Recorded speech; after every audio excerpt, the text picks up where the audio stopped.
So நான் இப்போ actually எங்கே உட்காந்துட்ருக்கேன் அப்படின்னு பார்த்தீங்கன்னா கேடிஹெச் ஸ்டாக்ஹோம் கேம்பஸோட வாசலில். அண்ட் இந்த கேம்பஸ் ரொம்ப அழகாக இருக்குது. அண்ட் லிட்ரலாக இந்த கேம்பஸை ஃபஸ்ட்டு பார்த்தோன்னே என் மைண்டில் இருந்த தாட் என்னன்னா, சரி இங்கே படிக்கிறவங்களாம் எவ்வளோ ப்ரிவிலேஜாக இருப்பாங்கள்ல அப்படின்றது தான் எனக்கு தோணுச்சு.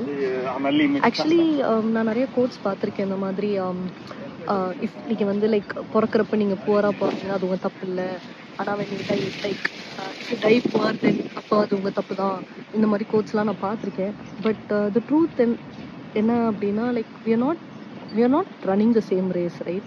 லைக் நம்ம எல்லாருமே ஒரே ரேஸ் ஓடுறது இல்லை. ஏன்னா இப்போ ஒரே ரேஸ் ஓடுறோன்னா எல்லாருக்குமே ஸ்டார்டிங் பாயிண்ட் சேமாக இருக்கணும், ஃபினிஷிங் பாயிண்ட் சேமாக இருக்கணும்.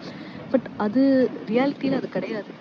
பிகாஸ் இப்போ இந்த மாதிரி ஒரு ஊரில் லைக் லெட்ஸே ஒரு நல்ல குவாலிட்டி ஆஃப் லைஃப் இருக்கிற ஒரு ஊரில் பிறக்கிறவங்க அவங்க ஸ்டார்டிங் பாயிண்ட்டே பார்த்தீங்கன்னா ஓரளவுக்கு ஒரு நல்ல ஸ்டார்டிங் பாயிண்ட் தான். அவங்களுக்கு அதுலேயே ஒரு ஆடட் அட்வான்டேஜ் இருக்குது, அவங்களுக்கு ஒரு ஹெட் ஸ்டார்ட் இருக்குது. இதுவே ஒரு தேர்ட் வேர்ல்ட் கண்ட்ரியில் பிறந்து வரவங்களுக்கு வந்து எப்படின்னா ரொம்ப கஷ்டம். பிகாஸ் இங்கே இந்த மாதிரி நல்ல கண்ட்ரியில் பிறக்கிறவங்களுக்கு வந்துட்டு அவங்களோட ஸ்டார்டிங் பாயிண்ட் இங்கே இருக்குன்னா, தேர்ட் வேர்ல்ட் கண்ட்ரீஸில் பிறக்கிறவங்களோட ஸ்டார்டிங் பாயிண்ட் இங்கே இருக்குது. அண்ட் இங்கே இருக்கிற ஒருத்தவங்க வந்து இங்கேருந்து இவங்களோட ஸ்டார்டிங் பாயிண்ட்டுக்கு வரத்துக்கே அவங்களோட ஹாஃப் லைஃப் அவங்க ஹார்ட் ஒர்க் பண்ணி அவ்வளோ கஷ்டப்பட்டு வர வேண்டியதாக இருக்குது. ஸோ அப்படி இருக்கிறப்ப like what is the point of competing with them? Like இது ஒரு நியாயமான ரேஸே கிடையாதுல்ல. எல்லாருமே அவங்கவுங்க லைஃப் பார்த்துட்டு போகணும்.